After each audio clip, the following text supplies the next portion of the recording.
बिस्मिल्लाहिर्रहमानिर्रहीम। अस्सलाम वालेकुम नाज़रीन, आज का ये वाक़या सरवर दो आलम रहमतुल लिल आलमीन महबूब खुदा इमामुल अंबिया सल्लल्लाहु अलैहि वसल्लम से मुताल्लिक है। आज के इस वाक़ये के बारे में हमें आपसे दरख्वास्त करने की ज़रूरत भी नहीं कि इसको पूरा देखिएगा, क्योंकि हम जानते हैं बहैसियत नबी अकरम सल्लल्लाहु अलैहि वसल्लम का उम्मती होने के हम उनसे बहुत प्यार करते हैं और उनसे मुंसलिक हर बात हमारे दिलों के बहुत करीब है। नाजरीन, अल्लाह तबारक व तआला ने हमारे नबी अकरम सल्लल्लाहु अलैहि वसल्लम को ऐसे अखलाक के साथ पैदा फरमाया कि दोस्त तो दोस्त, दुश्मन भी आपके गर्विदा बन जाते थे। नबूवत से पहले भी कुफारे मक्का आपकी सदाकत, आपके आला अखलाक के काहिल थे। आपकी बात को मुकद्दम रखा जाता था। नबूवत के बाद लोग आपके पास बैठने से कुतराते थे कि कहीं वो आपकी बातों में ना आ जाएं और मोहम्मद सल्लल्लाहु अलैहि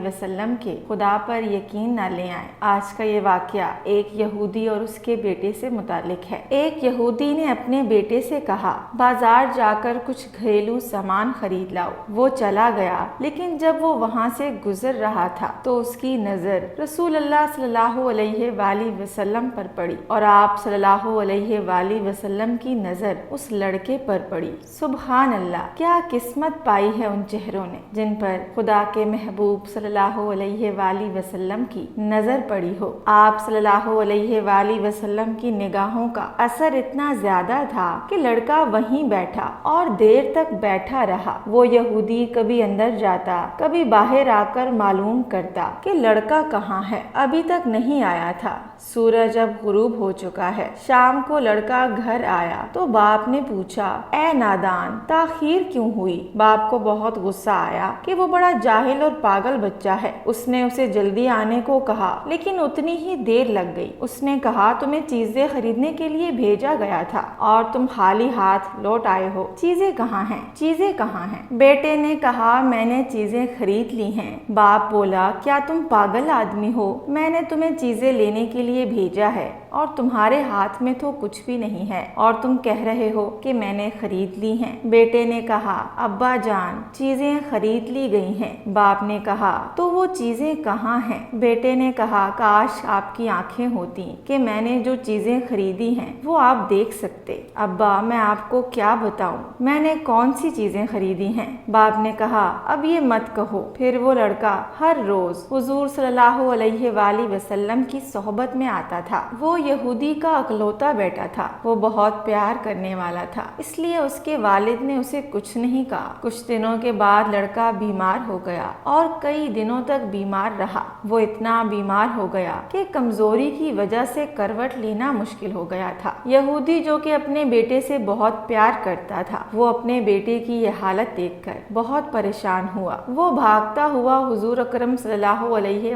वसल्लम के पास आया और कहा, मैं आपके पास आया हूँ। आप जानते हैं कि मैं यहूदी हूँ, मैं आपसे मुतफिक नहीं हूँ, लेकिन मेरा बेटा आपका पैरोकार है। वो बीमार है और मरने वाला है। वो दिन रात तुम्हें ही याद करता है। क्या ये मुमकिन है कि आप अपने दुश्मन के घर आकर अपने आशिक को एक नजर देखना चाहें? क्या ये ख्वाहिश पूरी होगी कि वो मरने से पहले तुम्हें देख ले? वो किसी और चीज की ख्वाहिश नहीं रखता। हुजूर अकरम सल्लल्लाहु अलैहि वसल्लम ने अपने सहाबा से फरमाया कि मेरे साथ चलो और हमारे आशिक से मिलने चलो। ये इसकी दुनिया में आखिरी बार है। हम इसे कुछ देना चाहते हैं इससे पहले कि वो आंखें बंद कर ले। चलो। यहूदी के घर पहुंचकर लड़के की आंखें बंद थीं। हुजूर अकरम सल्लल्लाहु अलैहि वसल्लम ने अपना मुबारक हाथ लड़के की पेशानी पर रखा। लड़के की आंखें यूं खुली जैसे जिंदगी लौट आई हो। जिस्म में ताकत थी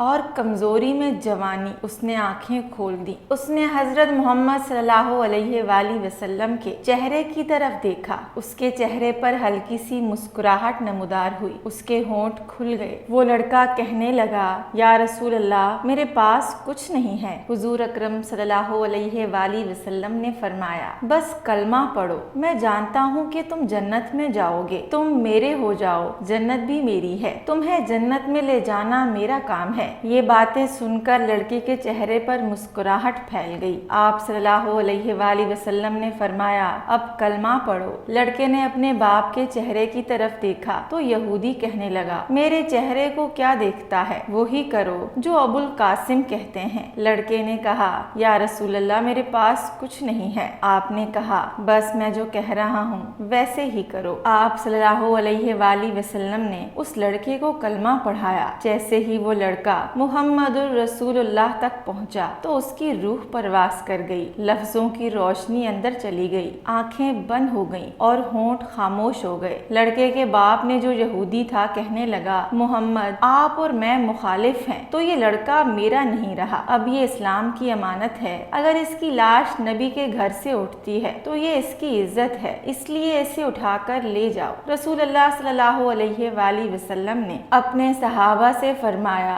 इसको साथ ले जाओ और इसके जनाजे को कंधा दो। जब आप सल्लल्लाहु अलैहि वसल्लम यहूदी के घर से निकले तो आप फरमा रहे थे, अल्लाह तेरा शुक्र है कि मेरे जरिए तूने इस शख्स को बख्श दिया। सुभान अल्लाह। उस आशिक की मैयत का क्या मकाम होगा जिसे सहाबा कराम रज़ी अल्लाह अन्हो अपने कंधों पर उठाए हुए थी और खुद हजरत मोहम्मद मुस्तफ़ा सल्लल्लाहु अलैहि वसल्लम साथ साथ थे। कब्र तैयार की गई, कफन पहनाया गया। हजूर अकरम सल्लल्लाहु अलैहि वसल्लम कब्र के अंदर तशरीफ ले गए। काफी देर तक कब्र में खड़े रहे और फिर अपने हाथों से अपने आशिक की मैयत को अंदर ले गए। आप सल्लल्लाहु अलैहि वसल्लम कब्र के अंदर उंगलियों के बल चल रहे थे, पाँव नहीं रख पा रहे थे। सहाबा कराम रज़ी अल्लाह अन्हा ने आपसे वजह पूछी तो आपने फरमाया कि इतने ज्यादा फरिश्ते आए हैं इस आशिक को देखने के लिए कि पाँव रखने की जगह भी नहीं है। सुभान अल्लाह। उम्मीद करते हैं कि आपको आज का वाक़या पसंद आया होगा। मज़ीद इस्लामी और तारीखी वाक़यात के लिए हमारे चैनल को सब्सक्राइब करें। बहुत शुक्रिया।